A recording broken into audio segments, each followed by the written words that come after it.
当美国副总统万斯称中国为乡巴佬的时候，中国全球化智库副主任高志凯博士当场回击：中国的城市人口是美国总人口的3倍，你找不到所谓的乡巴佬，看到的只有现代化大都市。当美国专家威胁对华发动经济核战争的时候，高志凯冷笑回应：中国有5000年文明历史，其中4800年都没有美国，我们不在乎。这就是中国面对特朗普关税的态度，以牙还牙。但是我们更有耐心。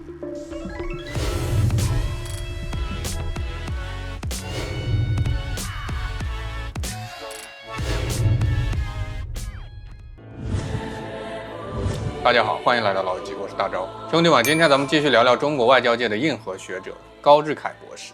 他曾是邓小平的英文翻译，在联合国工作多年，拥有耶鲁大学法律博士学位，如今是全球化智库的核心人物。最近他在国际媒体上火力全开，用连珠炮般的逻辑跟数据，把美国专家怼得哑口无言。他的观点很明确，特朗普发动的全球关税战，本质是破坏一场自由贸易的经济核战争。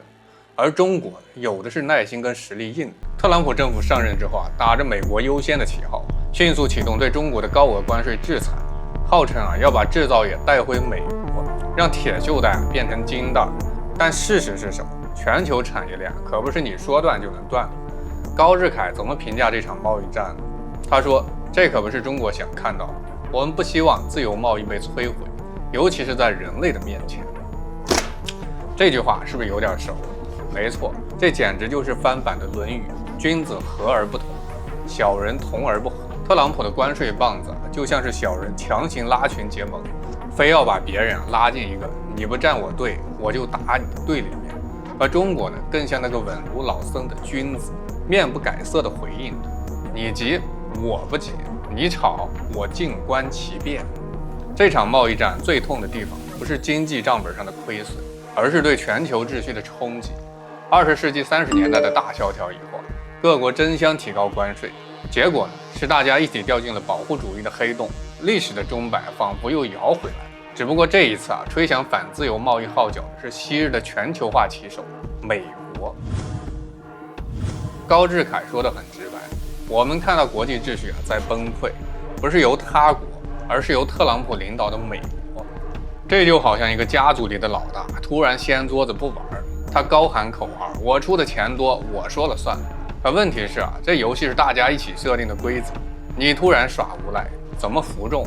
就像《左传》里说的，国将兴，必贵师而重铺；国将亡，必轻视而贱贤。如果美国连全球规则都不尊重，那他真是离轻视而贱贤不远了。当特朗普以关税为武器，朝中国连连开火的时候，中国没有立刻反击，但并不是怕，而是打了一套太极拳，以静制动。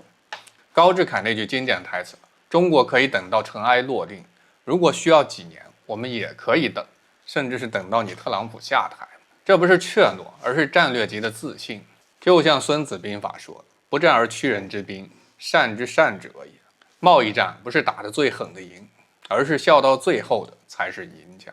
而且别忘了，中国手里也不只有稀土牌，还有超强的产业链，14亿人口的内需市场跟全球第一的制造能力。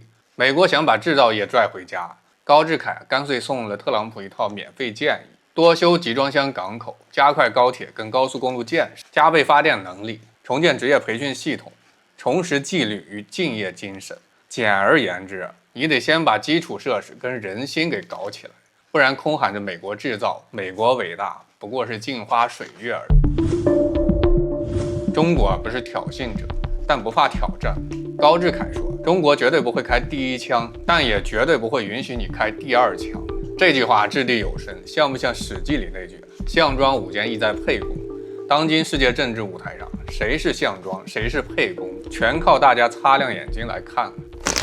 当美国在 WTO 面前一副我说了算的架势时候，中国反而成了捍卫自由贸易的急先锋。不是因为政治正确，而是因为中国清楚，自由贸易不是谁的施舍，而是全球的血脉。而高志凯也一针见血指出，美国打的不是贸易战，而是经济核战争。这玩意儿一旦爆炸，不仅波及中美，还会让德国、日本、英国这些旁观者也掉坑里。这视频中高志凯还特别提到了澳大利亚的尴尬处境。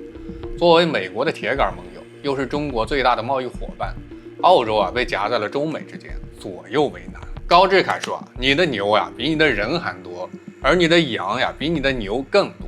听着搞笑，其实说的是澳洲的现实。你这资源型国家靠出口生存，你要跟中国打冷战，不等于割自己的肉吗？所以澳大利亚该怎么选？易经有云，穷则变，变则通，通则久。意思是什么？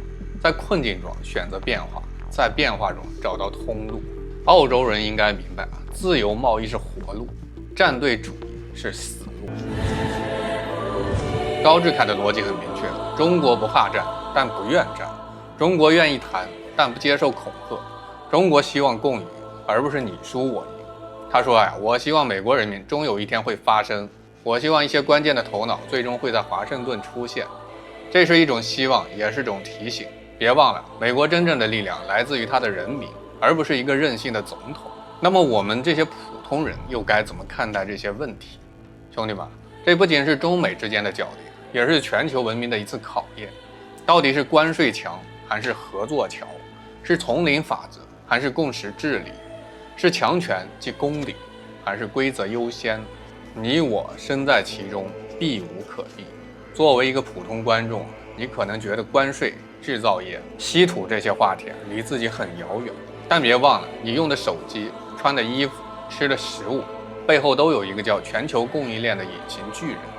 一旦这个巨人被关税绳索给勒住，影响的不是某个国家，是你我每一个人。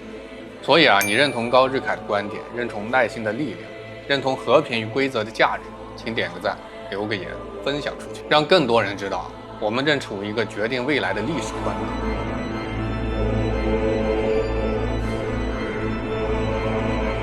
感谢各位家人们跟大招一起的老友记燃烧青春的热血，点赞订阅不迷路，下期再见。